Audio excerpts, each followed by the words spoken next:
Rump Your Sports, we're talking hockey. We rarely do, but big slates we do. We got this Spinorama tonight, the 360.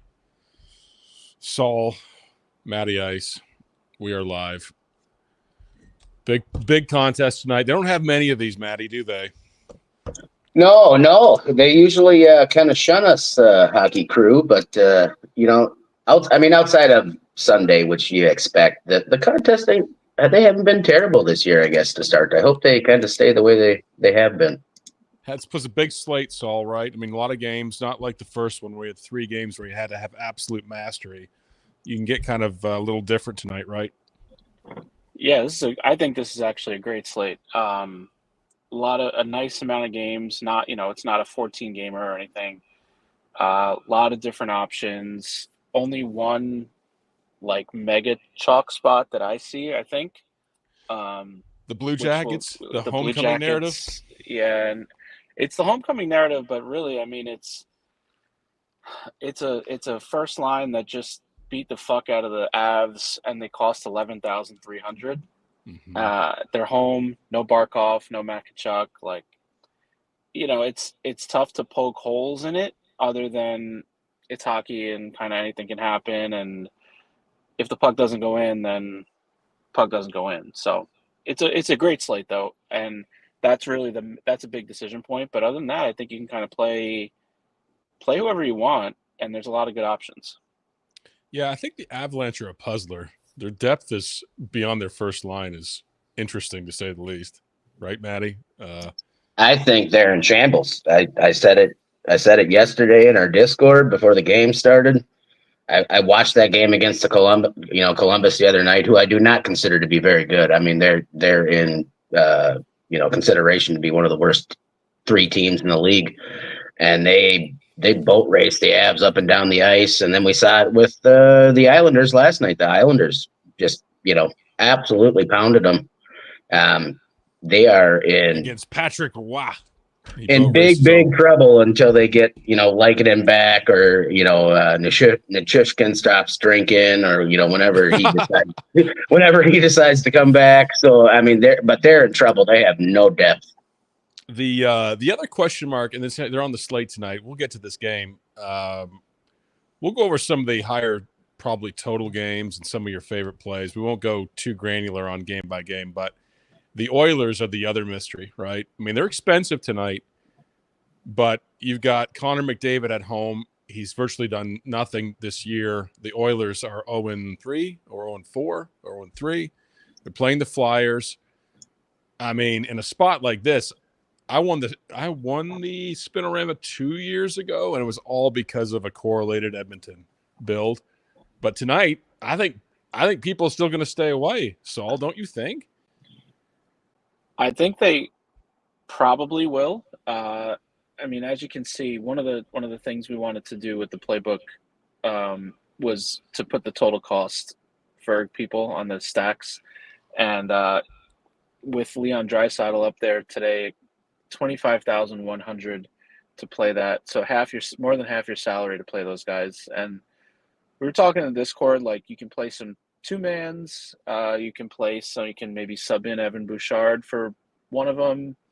You can kind of make 2 or 3-mans, but like playing the whole top line is going to basically force you into either Columbus 1 or probably Dallas 2. Yeah. And I don't necessarily have a problem with that. It's just that you get into a situation then when, even if Edmonton's not very popular, let's say they're like 10% owned, you're going to be playing against guys that are like have almost the same exact team as you if you play them. So You're playing like a 2v2 or something with a different goalie against the other Edmonton 1, Columbus 1 guys. So it's similar to Tampa Bay for me. Like, I like the spot. I think they're a great play, just a little expensive considering that you're going to get forced into kind of very similar builds as the other, like in the spin, if there's 925 people, let's say there's 90 people to play Edmonton 1, I would say like 60 of them or 70 of them are probably going to play it with Columbus 1. So like, really tough to differentiate, I think, from that. I think there's a correlated, really cheap 2-man stack that I haven't seen a lot of chatter about. I'm going to save it for our Discord. I won't mention it here, but I think it's a killer alternative if you're not going to play Columbus. Okay, so guys, here's the question tonight. Sabersim specifically, if you're building your lineups, you can adjust correlation to very high, which we wanted on the 3-game slate because there's just very few options to get points, or fewer options to get points. What's your correlation level tonight? Is it moderate, Maddie? Is it high? Or are you goal hunting? Are you looking for like one-offs? Well, I think kind of to Saul's point, I think it depends on what you're trying to do, right? If you're playing Tampa or Edmonton, you're like Saul mentioned, you're only being led so many spots. So in a situation like that, I don't mind getting a little like, say you even want to play Monahan, right? Just because he's cheap, top power play. Like if you want to play Tampa with Monahan, I don't mind him as a one-off if you want to get slightly different. I prefer correlation whenever I can get it. But on a slate like tonight where, I mean, at least in my eyes, I think Tampa won, Edmonton won, and Calgary's getting way more steam than I thought they were going to, but they're getting a ton. Kadri's expensive. I couldn't believe it. I mean, yeah, even Sabersim's forcing him to me.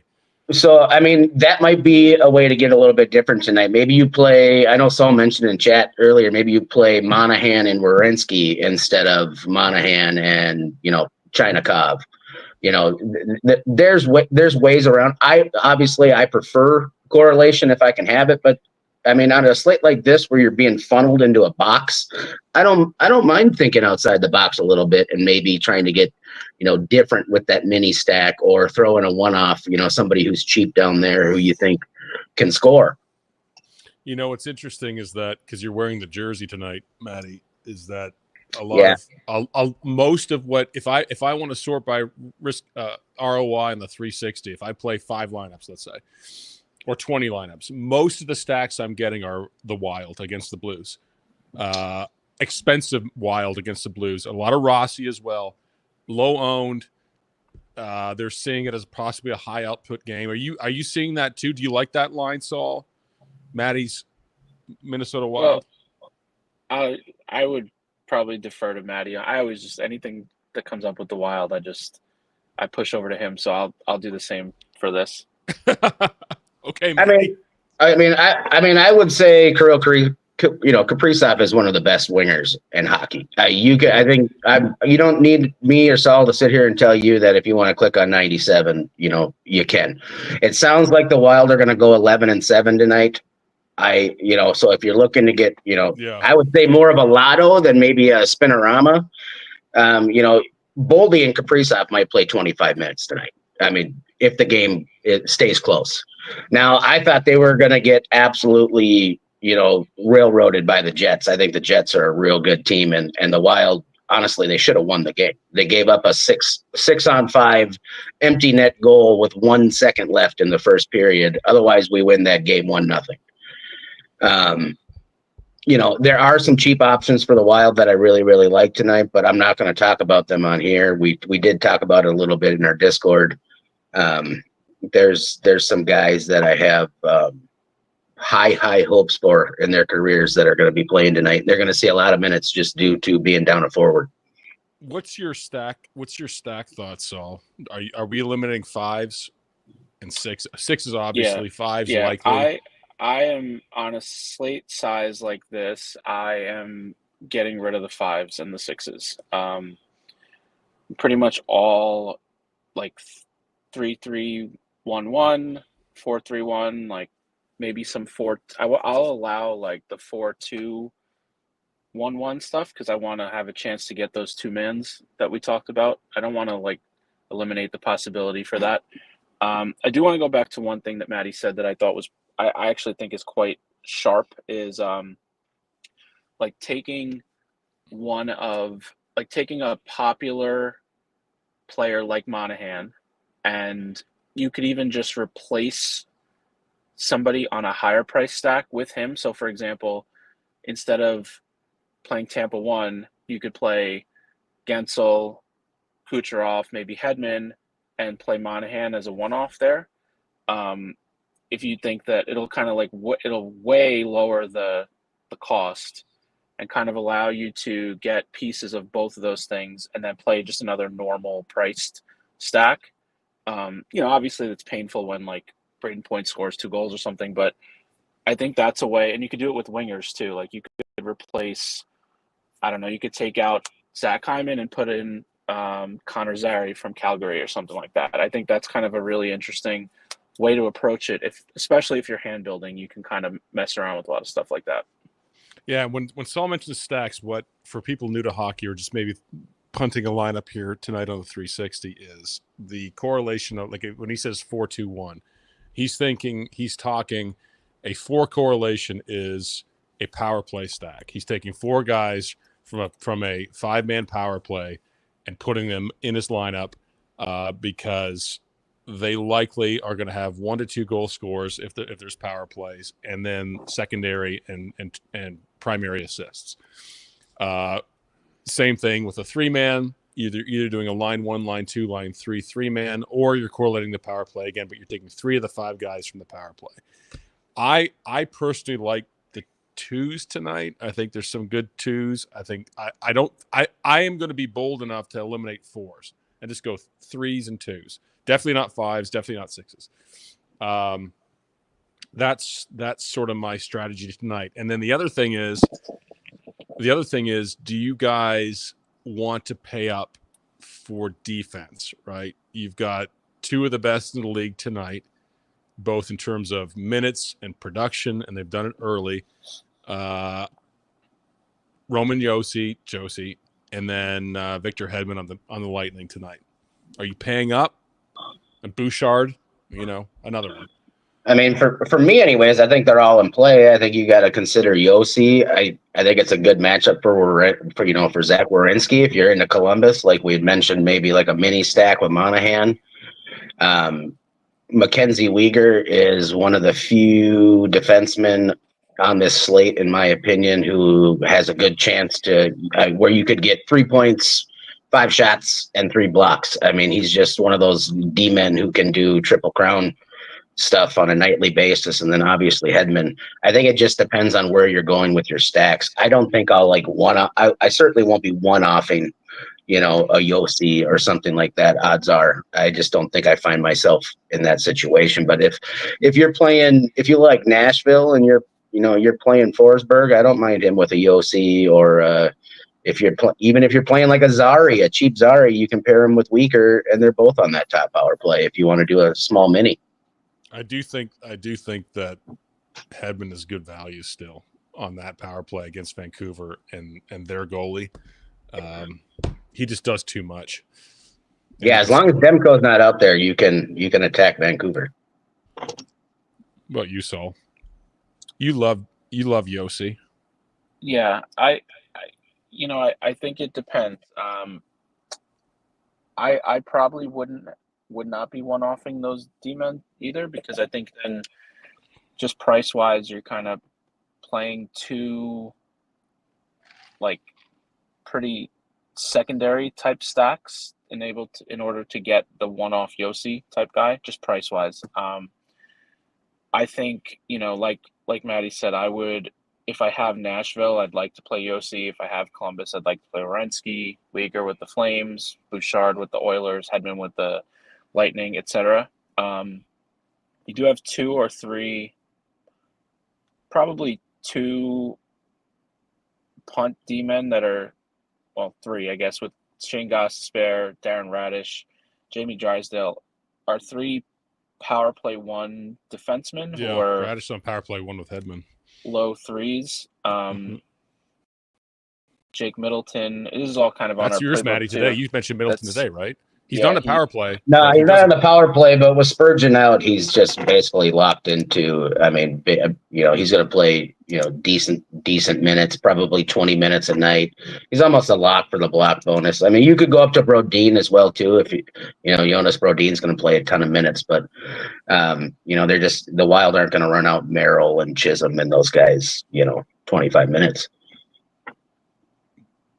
Yeah, the block bonus is. I saw that with Middleton when you mentioned it. I said that's a sharp play because if he gets the shot bonus, the block shot bonus, it's 7.8.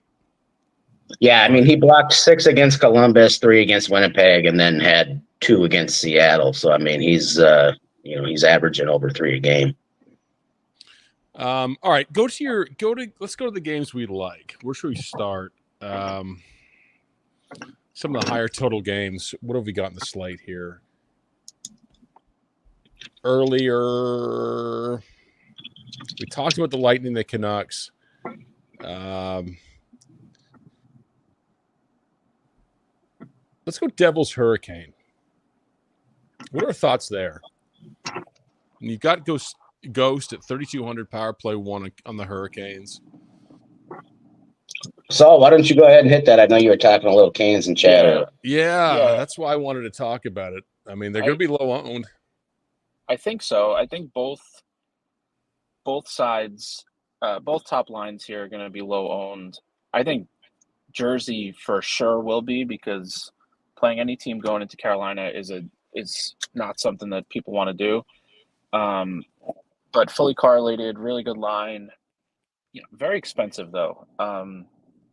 So I think that's something where, like, if I have 10 lineups, I might play 1, I might play 0. If I was playing 150, I would definitely make sure I had a couple.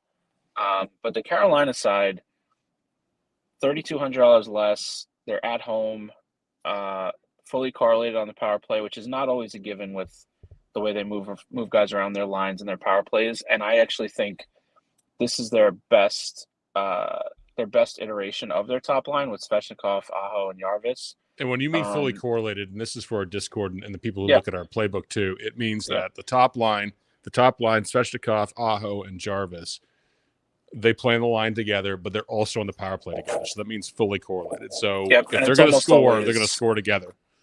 Yep, and it's almost always the top power play too. Right. The top power play as well. So I think it's a very interesting spot that I think might go overlooked. That being said, I don't know where. One of the things I'm trying to figure out with this slate is if Tampa is low owned, Edmonton's relatively low owned. The tricky part is going to be figuring out which of these other top lines is going to get ownership. I'm not entirely sure I'm buying that, like, Calgary is going to be 25-30% owned. I think some of these other lines are going to come in. I mean, it's possible they all just come in like 10% and they're all fine plays. So you know what I think? Might get you know what I think is going to end up getting way more steam by the end of the day than we think they're going to? Are the Panthers. Yeah, I think that's certainly possible. Are people gonna finally figure out that Columbus is not great and they're playing Columbus? Well, I mean, Sam Bennett's $5,600 at center, and he with Barkov out, he's centering the top line. He's on the top power play. I mean, you can certainly pair him with Verhaeghe and Reinhart for pretty not crazy pricing in my opinion. I mean, and you could still, you could full game stack that game, but I was on Sabersim this morning at about 7:45 this morning, and I've been slowly watching the ownership on Bennett creep up all day long. I think the Cats are starting to gaining a little steam. Yes, but people believe the Stanley Cup champions are not going to beat Columbus. Again, the 2 top players, but are out. But they're still a very, very solid team. Well, yeah, they just went into Boston and whooped them yesterday. And Boqvist is still 4,200 power play 1. I still am a absolute sap. I'm cucked for Aaron Ekblad. You know why? Well, hey, remember that's going to be revenge, Wiley. He's going back to CBJ tonight. Yeah, but you remember? Yeah, exactly. But you remember I think it was CRC a couple of years ago when he won some big slate, and he had Ekblad. I'll never forget that. Ekblad had like 3 goals. I'm like, I'll never, ever, ever not have Ekblad. I'm at this point where I can't miss him. So It's as good a reason as any. It is. I think Kent Johnson is okay we have that in the playbook today. I'll reel that piece. But Kent Johnson's 2,700 for the Jackets power play one. I think it's okay as a one-off. He's played pretty well. Yeah, I think so too. Yeah. I mean, I think the biggest thing with them is like I don't want to pair Tampa with Columbus, and I don't think anybody's going to play the Oilers. I just really don't. I don't. I think to be honest with you, I like Phillies. I like Urson as a 7K goalie tonight against Edmonton. I don't think Edmonton pulls it together tonight. I think there's something up with McDavid. I think he spent a lot of energy last season in the playoffs. I don't think this is the game, I could be wrong, that they smash and turn it around. And what concerns me is they put the big three back together, and that's usually what it's been. And I was telling Saul this earlier, if you go look at Connor McDavid's numbers against Philly over his career, they're special. Over 2 points per game. He just literally lights the Flyers up. So if you're going to, they fully correlated the line. They put Leon with Connor and Zach Hyman, and that's what we were talking about. The problem is pricing, right? It's tough to play Hyman, Leon, Connor. So like Saul said, you almost have to go. You go Connor, Leon, and maybe Bouchard. It's a weird little step. Honestly, I'll be completely honest. I'm considering playing McDavid and Draisaitl as a 2-man stack. Yeah. Because Leon's going to move all over the place as it is. Those two guys get double shifted every single night. They're going to play at least 20 minutes. I haven't seen anything from Arvidsson. He hasn't showed a damn thing. He's looked putrid. Skinner scored 2 minutes into the game the other night and then disappeared and went, bye-bye like he always does. If they're going to get right, it's Connor and Leon. And then I did see just a note for Philly. I don't know if you saw this or not, but who did they list as? I think it was Farabee's a game time decision tonight. Okay. Yeah, and one other last thing on the Oilers, I didn't look this up, but I think it's pretty accurate that when Leon and McDavid start the game together, they usually stay together. And when they start the game apart, sometimes they end up together, but they very rarely will break them back apart once they start. So I think your 2-man idea is a good one because I think it just pretty much guarantees 20 plus minutes side by side. Yeah, and then you just take the guessing game away from it, right? If you're not confident in Connor and Leon, regardless of if they double shift or not, then you shouldn't be playing the Oilers in the first place. Yeah, I'm not going to play Urson against that top line. Obviously, I was just looking for. Oh no, Wiley, I'm not saying that. If you think the Oilers are still going to struggle, Urson's a great play at the price. He's a great play. Yeah, I forget who played against me. It wasn't Vancouver. Yeah, he did. It was Vancouver, I think. He had a great game. Philly is they're a scrappy team. They're tough to put up a lot of a big score against, but I had Skinner being on that top line. Now they fully correlated it with Draisaitl. That may change things for me. And then I moved up on goalie, and the next price I like was Decor if he starts tonight against Nashville. He's starting. Yeah, 7,300. Seattle's they're just tough to play against. I've said this before. I don't think Seattle's a bad team. I think they're a good team. They have a lot of depth. I heard some people talking in chat I really like the Predators and this and that, and it's the total's 5.5. The Preds usually play low scoring games at home.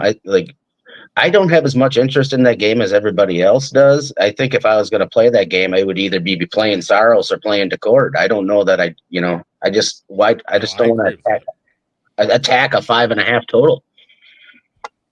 I agree with that. Yeah. So you like Decord? Yeah, I'm a Joey guy. he goes by Joey, so how can you be mad at him?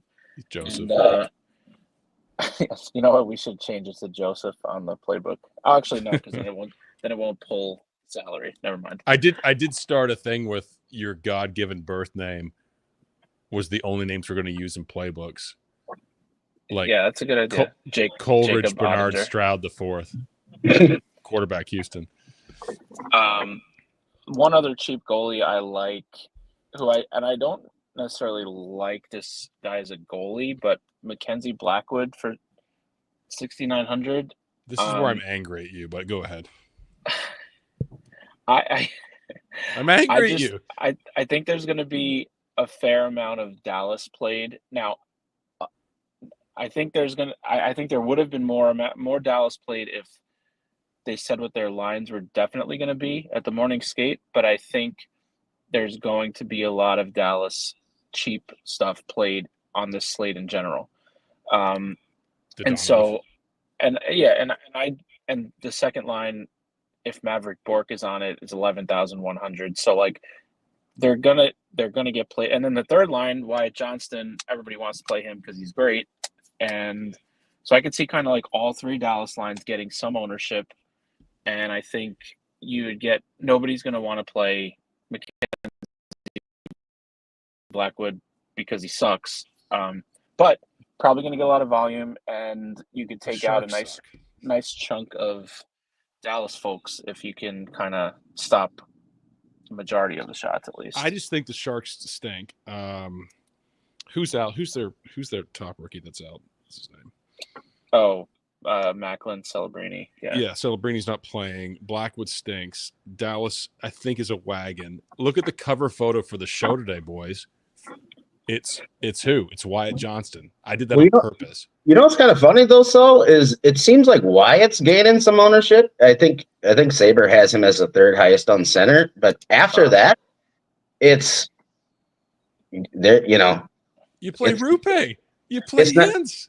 Like Rupe is the second.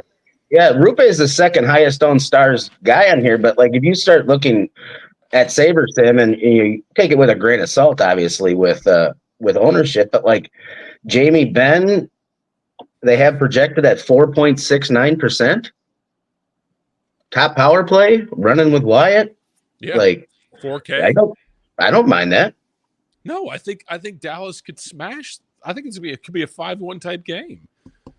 I think if I play Wyatt, I want to play Stank Oven, because I think if the Stars get up in this game, you know, as most coaches do, they let the young bucks out there and you let them tear it up. Wyatt Johnston is good, very good. Yeah, Wyatt Earp's one of my favorite young centers. All right, well, Mackenzie Blackwood for 6 figures tonight. I will slam dunk on Wiley. Look at Bobby Boom agrees with you. He always agrees with you now. Jesus Christ. I will say I'll have some Dallas and I'll have some Blackwood. I like both sides of that. I mean, Blackwood's so cheap. If he got 35 saves and only gave up 3 at the price, he might not kill you. No. There's a lot of decent goalies tonight. I don't love any of them. I think there's one. I think Spencer Knight is probably the best play because I think he's good. B, I don't think the Jackets are good, and C, the Jackets are going to have a lot of ownership. So I think when you combine all those things, yes. And Florida's a good team with puck possession. Yeah, and I also think that Columbus, considering their home, considering Barkov and Tkachuk are out, and then you give the narrative like they are going to have a little extra jump. Ordinarily you might like, I don't love playing Florida goalies because they don't see a lot of shots, but I think for all those reasons, I think he probably will see some shots tonight. So I think I'm going to have a lot of Spencer Knight tonight. Two things while we're live. One, and things always happen to me on these shows recently when we're live. Amari Cooper was just traded to the Bills. I saw that. Wow. Crazy. So Cleveland's fully just dumping it away. The second thing, because I love this narrative, our revenge narratives, is Logan Thompson. He talked about cheaper goalies, 7,500 against at home against his Vegas Golden Knights. He was very pissed that he was traded. Knights are a very good team, extremely good team. Aiden Hill's a very good goalie, but if you want a goalie with some incentive to play better, and that doesn't always work out, Logan Thompson is 7,500 against his former team tonight in Washington. Yeah, I like that. I'm just looking at the Sabre goalie ownership, and I would love if these come through, because the top 4 guys in ownership right now are Ottinger, Binnington, Skinner, and Gustafsson, and I'm not that interested in any of them. So, I mean, I like Gustafsson a little bit. Is Andrei Vasilevsky really going to be 0.49%? I doubt it, but hey, we'll give it a shot. That's the one thing people aren't probably going to do tonight is pay up for goalie. I'm glad you guys mentioned Logan Thompson, because I've been looking at him all morning, and I've been hemming and hawing on it, and just I like him. No, I take it. I don't mind that at all. And that Caps team is a scrappy bunch, man. They outperformed everything I thought they would do last year. I mean, they were one game away from going to the playoffs. Yeah. In the East. They could muck that game up, I would say. I just don't know. The tricky part is, like, are they going to stop Vegas 1? Because nobody's been able to so far, but maybe. I mean, Jack Eichel is now $9,300. I don't know how I could play that. And then you got Ovechkin $6,000. And now, if it was 4 years ago, Ovechkin $6,000, he'd be 98% owned. Yeah, I have no Washington interest tonight. I've listed 21 lines on the playbook, and I didn't even think about typing Washington. So I know, but he used to do so much for us. Yeah. They're tough clicks, that's for damn sure. $6K Ovechkin in 2024. I forgot Pierre-Luc Dubois was even on the Capitals. Pierre-Luc Dubois, his next team. Pierre-Luc Dubois is $3,500 as a center now. You remember him with Winnipeg? He'll be traded by the deadline. Yep. If no team wants you, there's a reason. Let me pull up Sabersim here for a second. I know we're bouncing around a little bit, but let me see if I can do this, which I can't. There we go. I can allow. All right. There we go. Hang on. So you'll be back here in a second. Hang on. Or not. There we go. All right. So here's what I've done, and this is just sort of a hypothetical. If I can find the screen, where the fuck is it? Where are you? There it is. You're looking for the Leafs? They're not playing tonight. I know. It'd make it so much easier. It'd be an auto win if they were playing.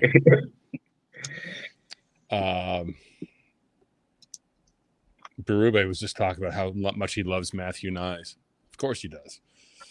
He's a gopher. Of course he likes him. Of course he does. So this is, and bear with me, but I did a 49.3 min salary. I don't know what you guys are at tonight, but I think you need to use salary tonight. Yeah, that's fine.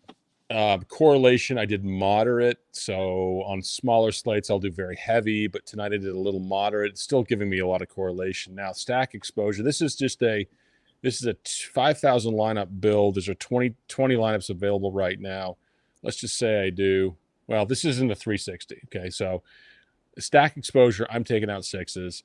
I'm taking out 5s. There should be another 5 here. Another 5 here. There we go. So apply that. And this is sorted by risk-adjusted ROI. Sorry, ROI for the 360 contest. So I've applied the contest sim here to it. But you can see, Matt,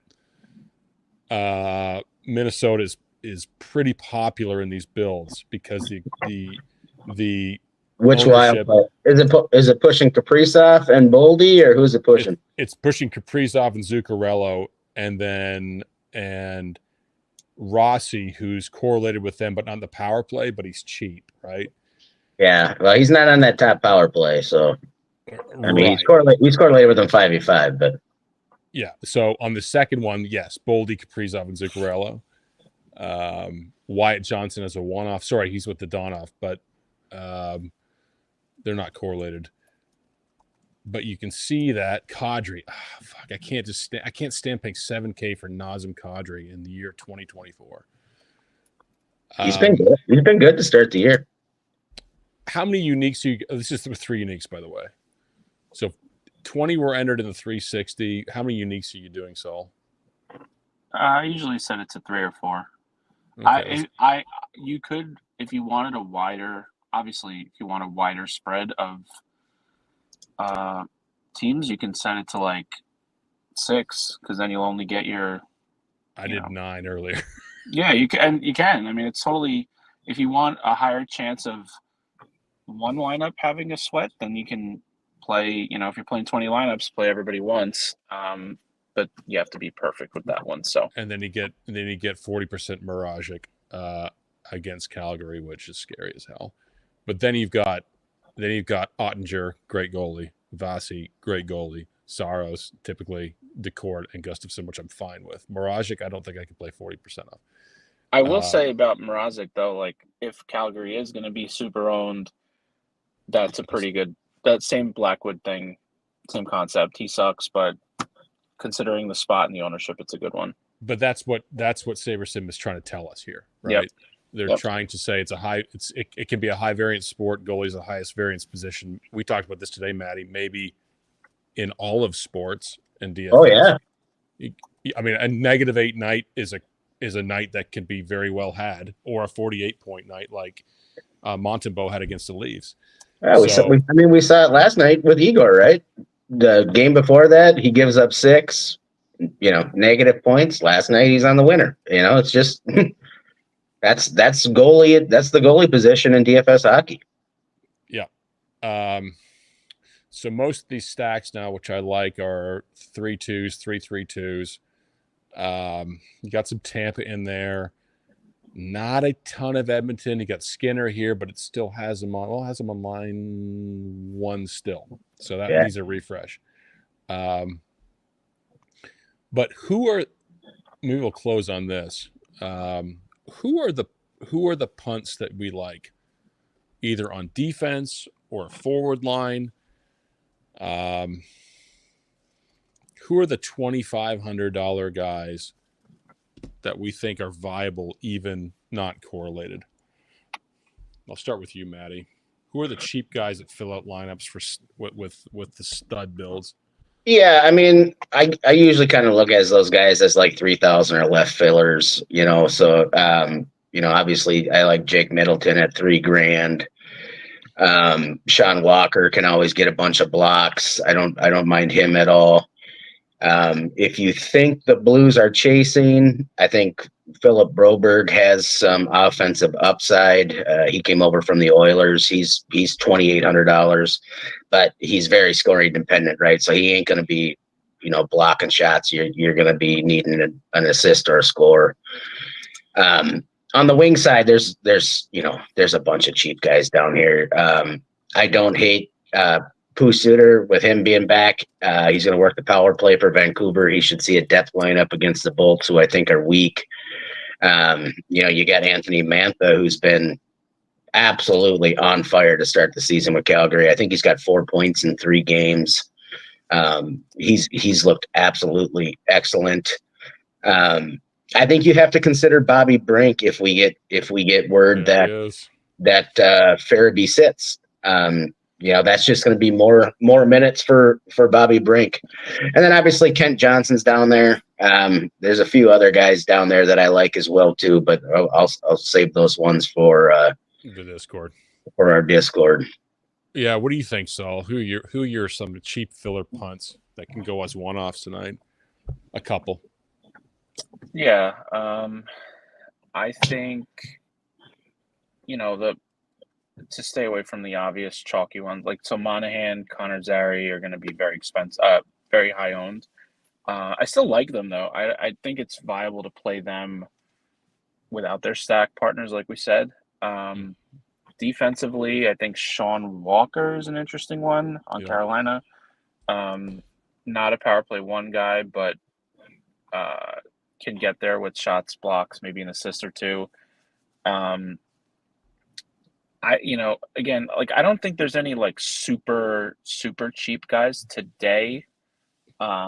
Most of the one-offs like that I like are in the 3 to 4K range as far as centers or wingers go. So you probably won't see too many guys below 3K in my lineups, I don't think. I'm going to give you one. The two that are just absolutely being overlooked, I'll say for the Discord. By the way, NHL 15, you come hang out with us in the Discord. You can talk to Maddie. You can talk to Saul. You can talk to QP. You can see the playbook. You can see their picks. Much more expansive playbook than what we're talking about tonight. Just teasing it a little bit. What about Luchenko for the Flyers, a $2,500 punt? I know you like Travis K for the Flyers tonight as a one-off. They're correlated, I think, on the second line together. And if you don't believe in Edmonton, if you believe they're still going to stink, I don't think it's a bad center position. I don't know much about the kid, but yeah, I like that. Yeah, I mean, he's young. He's 18. I was talking with one of my buddies about him this morning because I had questions as well too. Because some of these guys who come over from Europe, I follow most of the American players pretty close. But he's young. He's not going to get power play time. But obviously, I think he's on power play too. Is he? Did they move him up? Yeah. Oh yeah. Okay. Yep, they did. So yeah, he's on power play too. I'm a big believer in Travis Konechny. I've said that in our Discord for years. I think he is one of the best two-way wingers in hockey. And Tyson Forrester, I expect to have a real big year. So maybe draw 2 assists off it, just get 10 points. Yeah, I mean, if you like it, he's what's he, $2,600? He's 25. He's stone mint. Yeah, so he's absolutely dirt cheap.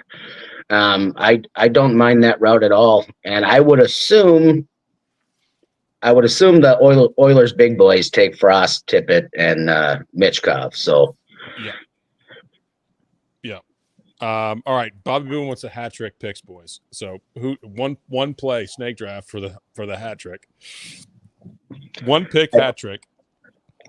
I am going to go with Bobby's favorite player, Mr. 97 Connor McDildo. He gets a hat trick tonight. That fucking tilts the slate. He's gonna get a hattie at about 8%. All right, Saul. All right, I'll go with I'll go with another one of Boom's guys. I'll go with Andrei Svechnikov. Svechnikov hat trick. Yeah, why not? Carolina 1, cheap line, low owned. Let me tell you who's actually going to get the hat trick. Nick Robertson. No, his brother, baby. J-Rob. J-Rob Dallas Stars with Eric Lindros 2.0, 3.0. Rupe Hintz. That's it. That's going to be it. That will be I don't believe in my Sharks. Be a bad time for me if J-Rob gets a hat trick. I'm in trouble. I feel it. I see it. But I do like the Konechny. I mean, I at 6K, I think he could do some damage tonight too. I think the Flyers can still run it up. Eichel hat trick. Tony says Eichel. If you are a pure hockey fan, if you don't enjoy watching Travis Konechny play hockey, I can't help you. He's phenomenal. Quick Party hates the Rupe pick. Well, it's 5,300 against the Sharks tonight. You watch. Well, he likes Wyatt. It's got to be he's a Wyatt guy, so he's got to like Wyatt. He's a Windsor. Wyatt's a Windsor boy. He's a tough kid. I like Wyatt too. So spicy picks. There you go. Bedard Hattie. Stop saying it. He already gave you the Hattie, Boom. He already told you who's going to get the Hattie. Don't be greedy. I need some time off from Boom before the slate starts. I need a couple hours. We all need a couple hours sleep before the slate and Bobby. Windsor Spitfires. Yes, it is. Well, on the bright side, at least he just comes in there and lists the same 9 players. So at least you don't have to, sift through it all. You already know what he's talking about. Yeah. He brings the Boom. And by the way, AJ and Big Justice stole that from Bobby. Right? So I'm avoiding every single piece of content put out by those people, so I'm not going to start today. They're everywhere. They're at the Savannah Bananas game. It's catching on. I almost start to like it now. I can't. I'm out. All right, boys. Talk to you. Thanks, Matt and Matt. Yeah. Thanks, Good luck, guys. Right.